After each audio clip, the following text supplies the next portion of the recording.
রাঙ্গাইয়া নামের এই ব্যক্তি মাটির পাত্র তৈরি করতেন। মাটির পাত্র তৈরি করে যা টাকা উপার্জন করতেন সেটা দিয়ে তিনি আরামে জীবনযাপন করতেন। এনারা দুজন স্বামী স্ত্রী কিন্তু খুবই পরিশ্রমী ছিলেন। তারা কিন্তু মা দুর্গার পরম ভক্ত ছিলেন। রাঙ্গাইয়ার বাড়ির ঠিক পাশেতে একটা বড় বাড়ি ছিল। সেই বড় বাড়িতে সুরেশ নামের এক ধনী ব্যক্তি থাকতেন। ওনার ভিতরে কিন্তু অনেক অহংকার ছিল। তিনি গরিবদেরকে অনেক ঘৃণা করতেন। সুরেশের স্ত্রীর নাম ছিল কবিতা। কবিতাও কিন্তু গরিবদের খুব একটা পছন্দ করতো না। এই দিকে সুরেশ আর কবিতাও কিন্তু মা দুর্গার ভক্ত ছিলেন। গৌরী, গ্রীষ্মকাল তো পড়ে যাচ্ছে, আমাদেরকে আরো অনেক বেশি পরিশ্রম করতে হবে। এই সময় কিন্তু মাটির জিনিসপত্র বেশি বিক্রি হয়। শোনো তাহলে, কাল থেকে পুরো গ্রীষ্মকাল পর্যন্ত আমি তোমার সাথে কাজ করব। এই সময় আমরা যত মাটির পাত্র তৈরি করব তত বিক্রি হবে আর তত বেশি টাকাও পাবো। হ্যাঁ গো, তুমি ঠিকই বলেছ। কিন্তু গৌরী, তুমি কি এটা করতে পারবে? এত রোদ্দুর, এত গরম, এই গরমের মধ্যে কি তুমি এত রোদ্দুরে আমার সাথে কাজ করতে পারবে? হ্যাঁ গো হ্যাঁ, আমি সব করতে পারবো। যদি এই 3 মাস কঠোর পরিশ্রম করি তাহলে বেশি টাকাও তো লাভ হবে। আর যত বেশি টাকা হবে আমরাও আনন্দে থাকতে পারবো। তুমি চিন্তা করো না, আমার সঙ্গে মা দুর্গা তো রয়েছেন। এইভাবে গৌরী আর রাঙ্গাইয়া কথা বলছিল। অন্যদিকে সুরেশের বাড়িতে বসে সুরেশ আর কবিতা দুজনে মিলে তারাও কথা বলছিল। কবিতা, গ্রীষ্মকাল তো পড়ে গেল, আমাদের সন্তানকে ফোন করে ডেকে নাও, আমরা সব পরিবার মিলে ঘুরতে যাব। হ্যাঁ গো হ্যাঁ, চলো চলো। আমিও তো মানালির মতো অত সুন্দর জায়গায় যাওয়ার জন্য কবে থেকে অপেক্ষা করছি। আর এখানে যা গরম, এই গরমের হাত থেকে বাঁচার জন্য ওই ঠান্ডার দেশে যাওয়াটাই অনেক ভালো হবে। হ্যাঁ, তুমি ঠিকই বলেছ। তাহলে আমাদের সন্তানকে ফোন করে ডেকে নাও, 2 দিনের মধ্যে ওরা এখানে চলে আসবে। তারপর আমরা সব পরিবার মিলে আনন্দ করতে যাব। এইভাবে সুরেশ আর কবিতা কথা বলছিল। ঠিক তখনই বাইরে কোনো শব্দ শোনা যায়। ওই গ্রামেতেই মা দুর্গার একটা মন্দির ছিল। আর ওই মন্দিরের সাথে বীরাইয়া নামের এই ব্যক্তির যোগাযোগ ছিল। তিনি নিজের হাতে একটা ঢোল নিয়ে জোরে জোরে বাজাতে লাগলেন। গ্রামের লোকরা এই ঢোলের শব্দ শুনে সবাই যে যার নিজের বাড়ি থেকে বাইরে বেরিয়ে এলো। শোনো শোনো শোনো, গ্রামের সমস্ত ভাই বোনেরা শোনো, মা দুর্গার পুজো উপলক্ষে কাল থেকে আমাদের গ্রামেতে মেলা উৎসব শুরু হতে চলেছে। এই মেলা প্রায় 1 মাস চলবে। যারা আমাদের গ্রামের, তাদেরকে বিশেষ করে অনুরোধ করা হচ্ছে তারা যেন এই 1 মাস এই গ্রামেতেই থাকে। এমনকি এই মেলাতে অন্য কোনো গ্রামের মানুষ উপস্থিত না থাকে। গ্রামের সকলকে জানাচ্ছি, খুবই ভক্তি শ্রদ্ধার সাথে মা দুর্গার 1 মাস মন দিয়ে পুজো করবেন। এইভাবে বীরাইয়া সবাইকে কথাগুলো বলে সেখান থেকে চলে যান। আরে কবিতা, এই ঘোষণাটা এখনই করতে হলো?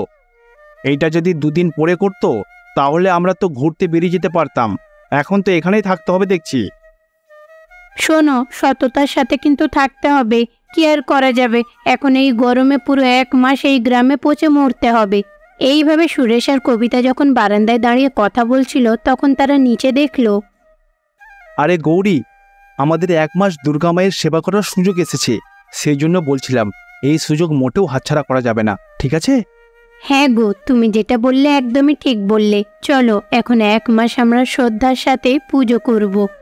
এই গ্রামেতে নাকি একটা পরম্পরা রয়েছে, যারা 1 মাস ভক্তি শ্রদ্ধার সাথে মা দুর্গার পুজো করে ঠিক মাসের শেষে কোনো না কোনো রূপ ধারণ করে মা দুর্গা নাকি তার বাড়িতে আসেন। সেই জন্য আমরা যত সম্ভব মা দুর্গার সেবা যত্ন করব, ঠিক আছে? এইভাবে রাঙ্গাইয়া আর গৌরী যখন কথা বলছিল, ওপরে বারান্দায় দাঁড়িয়ে সুরেশ আর কবিতা তাদের কথা শুনে জোরে জোরে হাসতে লাগলো। সুরেশ তখন বারান্দায় দাঁড়িয়ে রাঙ্গাইয়াকে চেঁচিয়ে বললেন, দুর্গা মা যাতে তোমাদের বাড়ি আসে সেই জন্য তোমরা পুজো করবে। তোমরা যতই পুজো করো আর যাই করো, দুর্গা মা তোমাদের মতো গরিবের বাড়িতে আসবে না। তোমাদের কি মনে হয় দুর্গা মা কি কোনো সাধারণ মহিলা?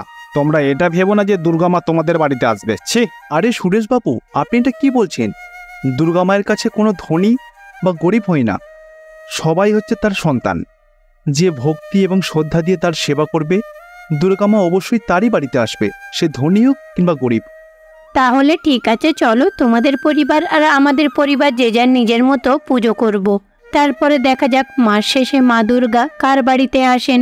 দেখতে হবে কার পুজোয় তিনি সন্তুষ্ট হন। এইভাবে কবিতা রাঙ্গাইয়ার পরিবারের সাথে প্রতিযোগিতা করতে লাগলো।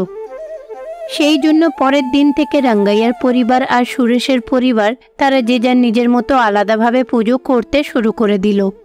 দেখো গৌরী, আমরা ওই ধনী লোকের সাথে প্রতিযোগিতা করতে পারবো না, কিন্তু তাদের আগ্রহ দেখেছো? আমাদেরকে যেন এই প্রতিযোগিতাতে হারিয়ে অনেক সুখ পাবে। আমরা এই প্রতিযোগিতা দুর্গা মায়ের উপরে ছেড়ে দিলাম। আমাদের কাছে যা কিছু আছে তা দিয়ে আমরা দুর্গা মায়ের সেবা করব, ঠিক আছে? হ্যাঁ গো হ্যাঁ, আমিও তো তাই ভাবছিলাম। বাড়িতে যা জিনিসপত্র আছে সেগুলো দিয়ে প্রসাদ তৈরি করব। তুমি আগে জামা কাপড় ছাড়ো, তারপরে পুজো ঘরটা পরিষ্কার করো। এইদিকে রাঙ্গাইয়া পুজো ঘরটা ভালো করে পরিষ্কার করে নিল। অন্যদিকে গৌরী মা দুর্গার জন্য প্রসাদ তৈরি করছিলেন। তারা মা দুর্গার ওই পুজো ঘরটা সুন্দর করে ফুল দিয়ে সাজিয়ে তুললেন। তারপরে নিজের হাতে তৈরি করা প্রসাদ ওনার সামনে রেখে দিলেন। এইভাবে তারা দুজন স্বামী স্ত্রী কিন্তু ভক্তি শ্রদ্ধার সাথে মা দুর্গার পুজো করতে লাগলেন। ঠিক তখনই সুরেশ আর কবিতা তাদের বাড়ির ভেতরে চলে আসেন। আরে, এখনো আপনাদের পুজো শেষ হয়নি? আমরা সকাল সকাল তাড়াতাড়ি উঠে অনেক আগেই পুজো শেষ করে ফেলেছি। আরে তুমি দেখেছো, ওদের বাড়িতে দেবী দুর্গার একটা মূর্তিও নেই, শুধুমাত্র ছবি রয়েছে। আর দেখো না, ছবির সামনে একটা গোলাপ ফুল দিয়ে সাজিয়ে রেখেছে, আর কিছুই করেনি। আরে তোমরা কি জানো, আমাদের বাড়িতে একটা মা দুর্গার মূর্তি রয়েছে, সেটাতে চামেলি ফুল দিয়ে সাজিয়েছি। তারপরে মা দুর্গাকে রেশমি শাড়ি দিয়ে সাজিয়েছি। চলো চলো, তোমাদের দেখাবো। এই রকম বলে সুরেশ আর কবিতা তখন রাঙ্গাইয়া আর গৌরীকে নিজের সঙ্গে নিজেদের বাড়িতে নিয়ে যায়। কবিতা কিন্তু পুজো ঘরটা খুব সুন্দর ফুল দিয়ে সাজিয়েছে, মা দুর্গার মূর্তিকেও সাজিয়েছে, এমনকি নানা রকমের প্রসাদও তিনি সামনে রেখেছেন। তোমরা তো দেবী দুর্গাকে শুধুমাত্র একটা ভোগ চড়িয়েছিলে, দেখো আমরা 5 রকমের দেবী দুর্গাকে ভোগ চড়িয়েছি। এইভাবে যদি পুরো 1 মাস দেবী দুর্গার পুজো করি, দেবী দুর্গা প্রসন্ন হয়ে নিশ্চয়ই আমাদের বাড়িতেই আসবে। তোমরা গরিব মানুষ, এত টাকা পাবে কথা, তাই না? এইভাবে সুরেশ আর কবিতা গৌরী আর রাঙ্গাইয়াকে ইচ্ছে করে তাদের বাড়িতে নিয়ে গিয়ে অপমান করলেন। বেচারারা তখন আর কি করবে, মন খারাপ করে নিজেদের বাড়িতে ফিরে এলেন। সেই দিন থেকে তাদের কাছে যেটুকু ছিল সেটা দিয়েই তারা পুজো করতেন। তাদের কাছে যেটুকু জিনিসপত্র ছিল সেটা নিয়েই ভক্তি শ্রদ্ধার সাথে মা দুর্গার কিন্তু পুজোটা করতেন। কিন্তু অন্যদিকে সুরেশ আর কবিতা লোক দেখানোর জন্য জোরে চেঁচিয়ে চেঁচিয়ে পুজো করতেন। এইভাবে 1 মাস কেটে যায়। মাসের শেষ দিনে দুই পরিবার মা দুর্গার জন্য অপেক্ষা করতে লাগলেন। আমার এখন যাওয়ার সময় হয়ে গেছে, এই রকম বলে মা দুর্গা তখন সাধারণ মহিলার রূপ ধারণ করে রাঙ্গাইয়া আর গৌরীর বাড়িতে চলে যান। আরে বাবা, আমার খুব খিদে পেয়েছে, দয়া করে আমায় কিছু খেতে দাও না। এইভাবে ওই মহিলা তাদের কাছে খাবার চাইলেন।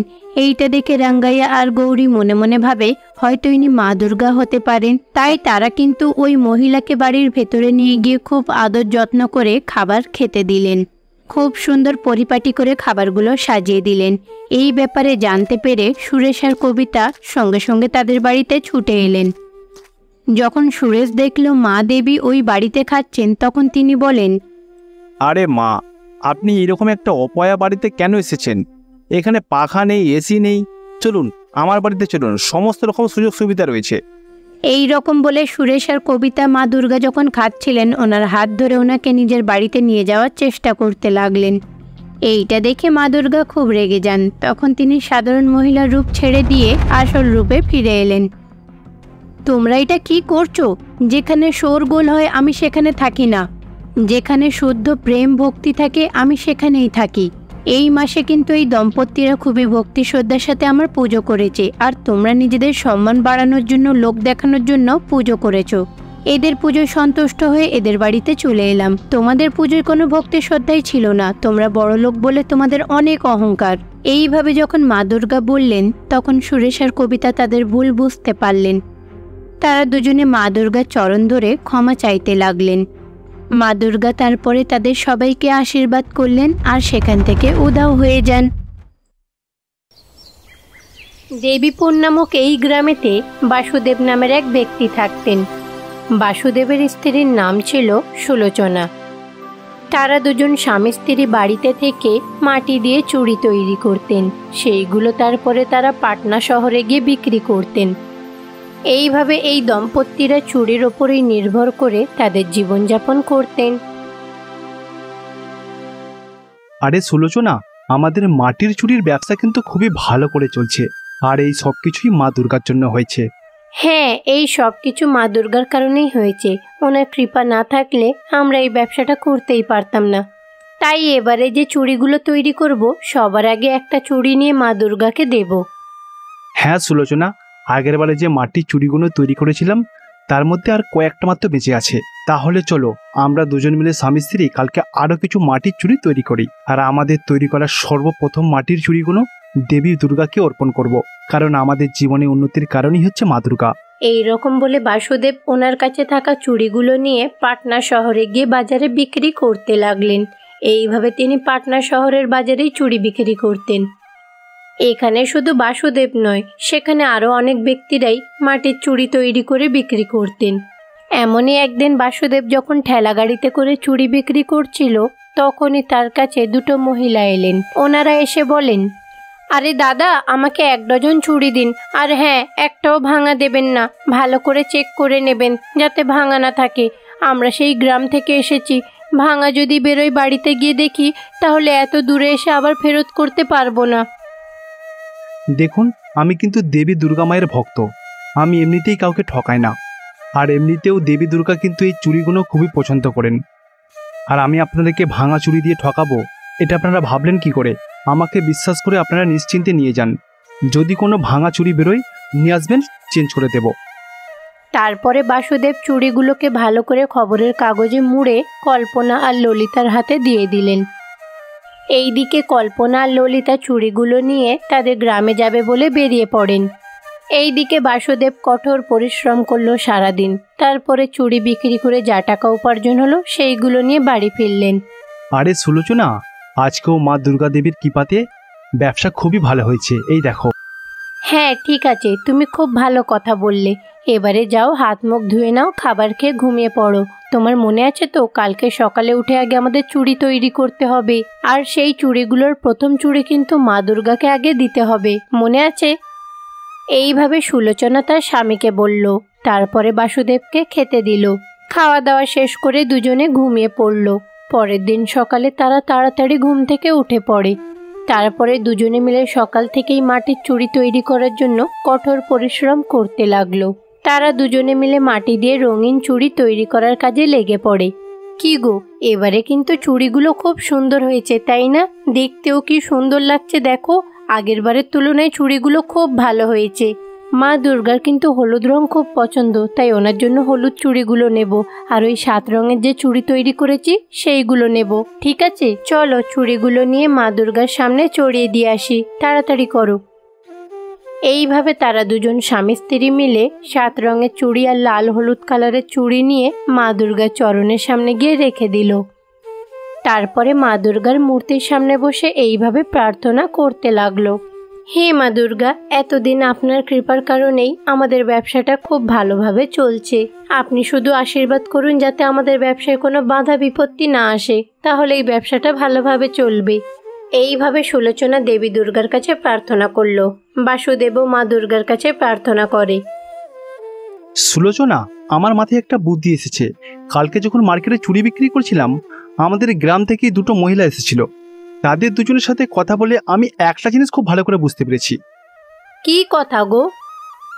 অনেক মহিলাই কিন্তু পাটনার মতো বড় শহরেতে আসতে পারে না। যারা অনেক কষ্টসৃষ্ট করে পাটনা পৌঁছায় তারাই শুধুমাত্র চুড়িগুলো কিনতে পারে। অনেক যুবতী এবং বাচ্চা মেয়েরা কিন্তু পাটনার মতো বড় শহরেতে আসতে পারে না তাদের ইচ্ছা থাকা সত্ত্বেও, কারণ এটা অনেক দূরে। সেই জন্য আমি চিন্তা করছিলাম যে পাটনার মতো বড় শহরেতে গিয়ে আমি আর চুড়ি বিক্রি করব না। সেই সব মহিলাদের আর পাটনার মতো বড় শহরেতে আর চুড়ি কিনতে হবে না, কারণ আমি আজ থেকে সমস্ত গ্রামে গ্রামে গিয়ে চুড়ি বিক্রি করব। তারা ঘরে বসেই চুড়ি পেয়ে যাবে। হ্যাঁ, তোমার আইডিয়াটা কিন্তু খুবই ভালো। গ্রামে তো কেউ মাটির চুড়ি বিক্রি করে না, তাহলে চলো আমরাই গ্রামে ঘুরে ঘুরে মাটির চুড়িগুলো বিক্রি করব। সেই দিন থেকে বাসুদেব ঠেলাগাড়ি করে মাটির চুড়িগুলো নিয়ে আশেপাশে গ্রামে ঘুরে ঘুরে বিক্রি করতে লাগলেন। এইভাবে করাতে বাসুদেবের কিন্তু আগের তুলনায় উপার্জন আরও বেশি হতে লাগলো। তাদের ব্যবসা ভালো চলাতে তাদের জীবনটাও ভালোভাবেই কাটছিল। অন্যদিকে পাটনা শহরে যেসব ব্যক্তিরা দোকানে বসে চুড়ি বিক্রি করত, তাদের ব্যবসাটা খারাপ হতে লাগলো। তাদের মধ্যে থেকেই এক ব্যবসায়ী সুদর্শন বাবু এইভাবে বলেন, আরে কি ব্যাপারটা কি? সমস্ত গ্রামের মহিলারা আমাদের দোকানে তো আজকাল চুড়ি কিনতে আসছে না কেন? আসল ব্যাপারটা কি খোঁজ নাও। আরে সুদর্শন দাদা, পাটনার মতো এত বড় শহরেতে শুধুমাত্র গ্রামের মহিলারাই তো চুড়ি কিনতে আসে, কিন্তু আজকাল দেখছি গ্রামের মহিলারাই আমাদের দোকানেতে আসছে না। চলো তাহলে দাদা, গ্রামেতে গিয়ে আমরা দেখি যে গ্রামের মহিলারা আমাদের মতো শহরেতে চুড়ি কিনতে কেন আসছে না। তার পরের দিনে সুদর্শন আর গিরি দুজনে একসাথে মিলে গ্রামে গেলেন। তারা সেখানে দেখলেন বাসুদেব ঘরে ঘরে ঘুরে চুড়ি বিক্রি করছে। এইটা দেখে ওনারা কিন্তু খুব রেগে যান। ও, এই ব্যাপার। গ্রামের মহিলারা সেই জন্য শহরেতে আসছে না কারণ তুমি এখানে চুড়ি বিক্রি করছো। কাল থেকে তুমি এখানে চুড়ি বিক্রি করবে না বলে দিলাম কিন্তু। হ্যাঁ, বাবু যেটা বলেছে একদম ঠিক। তুমি কাল থেকে গ্রামে গ্রামে ঘুরে ঘুরে চুড়ি বিক্রি করা বন্ধ করে দেবে। তবে আগের মতো আবার সমস্ত গ্রামের মহিলারা পাটনাতে আসবে চুড়ি কিনতে, আর আমাদের ব্যবসাও ভালো করে চলবে। এইভাবে সুদর্শন আর গিরি বাসুদেবকে বলল, কিন্তু বাসুদেব তাদের কথা শুনল না। এইটা দেখে তারা দুজনে খুব রেগে যায় আর বাসুদেবকে মারতে লাগলো। বাসুদেবকে তারা দুজনে অনেক মারধর করে, যার কারণে তার মুখ নাক থেকে রক্ত বেরোচ্ছিল। সে ওই চোট অবস্থা নিয়ে বাড়িতে যায়। বাসুদেবকে এমন অবস্থায় দেখে তার স্ত্রী খুব ভয় পেল। সুলোচনার সঙ্গে সঙ্গে বাসুদেবকে নিয়ে হাসপাতালে যায়। তারপরে সেখানে ডাক্তারবাবু তার চেক আপ শুরু করলেন। বেচারা বাসুদেব কিছু মাস ধরে বিছানায় শুয়ে রইল। ইগো, কিছু মাস আগে ব্যবসাটা ভালোই চলছিল, কিন্তু দেখো এখন পুরো ব্যবসাটাই নষ্ট হয়ে গেল। তোমার এমন অবস্থা দেখে আমার খুব কষ্ট হচ্ছে। দেখবে মা দুর্গা সব কিছু ঠিক করে দেবেন। এই রকম বলে সুলোচনা তার স্বামীর পাশে বসে রইল। ঠিক সেই সময় এক মহিলা এসে তাদের দরজায় ধাক্কা দিলেন। সুলোচনা দরজা খুলে ওনাকে ভেতরে নিয়ে এলো। দেখুন দিদি, আমার নাম সুপ্রিয়া। আমি অনেক দূর থেকে এসেছি, খুবই বিপদের মধ্যে রয়েছি। আমায় কিছু একটা কাজ দিন না দিদি। আরে বোন, আমিও তোমার মতো খুবই বিপদের মধ্যে রয়েছি। তোমাকে দেওয়ার মতো আমার কাছে কোনো কাজ নেই গো। আরে দিদি, এইরকম বলো না। আমি নাকি শুনেছি তোমার স্বামী চুড়ি বিক্রি করতো, খুব ভালো চুড়ি তৈরি করতো, কিন্তু এখন ওনার শরীর খারাপ বলে বিছানা শয্যা হয়ে পড়েছে। তুমি এক কাজ করো না দিদি, ওই চুড়িগুলো আমাকে দিয়ে দাও। আমি গ্রামে ঘুরে ঘুরে বিক্রি করে টাকা উপার্জন করে এনে দেব তোমায়। এই রকম বলাতে সুলোচনা তখন তাদের তৈরি চুড়িগুলো নিয়ে সুপ্রিয়াকে দিয়ে দিল। সুপ্রিয়া তারপরে সেই চুড়িগুলো নিয়ে ঠেলা গাড়িতে করে আশেপাশে গ্রামে বিক্রি করতে লাগলো। এইদিকে সুদর্শন আর গিরি সুপ্রিয়ার কাছে এলো যখন সুপ্রিয়া চুড়ি বিক্রি করছিল। এই যে মেয়ে, তুমি কি জানো না এই গ্রামেতে চুড়ি বিক্রি করা নিষেধ আছে? আরে দাদা, কেন গ্রামে চুড়ি বিক্রি করতে পারবো না কেন? আমি তোমাকে বলছি তুমি গ্রামেতে চুড়ি বিক্রি করা বন্ধ করো, না হলে তোমাকে মেরে এমন হাল করব। এইদিকে সুপ্রিয়া যখন তাদের কথা শুনল না, তখন তারা দুজনে সুপ্রিয়াকে মারার জন্য হাত তুলল, কিন্তু তাদের দুজনের হাত সেখানেই আটকে গেল। এইটা দেখে সুপ্রিয়া জোরে জোরে হাসতে লাগলো। আগে তোমরা বাসুদেবের কাছে গিয়ে ক্ষমা চাও, তারপরে তোমাদের হাত ভালো হয়ে যাবে। এই রকম বলে সুপ্রিয়া তারপরে পুরো গ্রামে ঘুরে চুড়ি বিক্রি করে তারপরে বাড়ি ফিরল। চুড়ি বিক্রি করে যা টাকা উপার্জন করলো সেটা গিয়ে সুলোচনার হাতে তুলে দিল। এইভাবে তারা দুজনে যখন কথা বলছিল, ঠিক তখনই সুদর্শন আর গিরি সুলোচনার বাড়িতে এলো। ওনারা এসে বাসুদেবের কাছে গেলেন। দেখুন দাদা, আমরা দুজন আপনার সাথে খুবই খারাপ ব্যবহার করেছি, সেই জন্য আজকে দেখুন আমরা প্রতিবন্ধী হয়ে গেছি। ভগবান কিন্তু আমাদের দুজনকে ঠিকই শাস্তি দিয়েছে। আমাদের হাত অকেজো হয়ে গেছে, আমরা কাজ করতে পারছি না। যে মহিলাটা ছিল সে খুবই শক্তিশালী। এইভাবে গিরি আর সুদর্শন বললেন, কিন্তু সুলোচনা তো কিছুই বুঝতে পারছিল না। এইদিকে সুলোচনা তার বাড়িতে থাকা দুর্গা মায়ের মূর্তির সামনে বসে পুজো করছিল, কিন্তু ওনাকে যে চুড়িগুলো দিয়েছিল সেটা সে দেখতে পাচ্ছিল না। তারপরে সে দেখলো সেই চুড়িগুলো সুপ্রিয়ার হাতে রয়েছে। তারপরে সুলোচনা সবকিছু বুঝতে পারল। আমি এবারে বুঝতে পেরেছি মা, যে আপনি আসল দুর্গা। আমি এতদিন আপনাকে চিনতে পারিনি। আপনি আমাদের এসে সাহায্য করেছেন, আমাদের প্রাণ বাঁচিয়েছেন, আর আমার দেওয়া চুড়িগুলো আপনি পরেছেন। আপনি সত্যি দুর্গা মা, তাই না? সুলোচনার মুখ থেকে এমন কথা শুনে মা দুর্গা তার আসল রূপে ফিরে এলেন। হ্যাঁ মা, তুমি চিন্তা করো না। আমি তোমাদেরকে সাহায্য করার জন্য আর এই মূর্খদেরকে শাস্তি দেওয়ার জন্যই এখানে এসেছি। আমি আমার ভক্তকে এইভাবে বিছানায় শুয়ে থাকতে দেখতে পারছিলাম না, তাই তো কঠোর পরিশ্রম করে চুড়িগুলো বিক্রি করলাম। তারপরে টাকাগুলো এনে তোমার হাতে দিলাম। তোমরা দুজনে আমার ভক্ত, তোমাদের সাহায্য করব না, এটা কি হতে পারে বলো? এইভাবে মা দুর্গা বিছানায় শুয়ে থাকা বাসুদেবকে সুস্থ করে তুললেন। এইভাবে মা দুর্গা নিজের ভক্তদেরকে আশীর্বাদ করে সেখান থেকে অদৃশ্য হয়ে যান।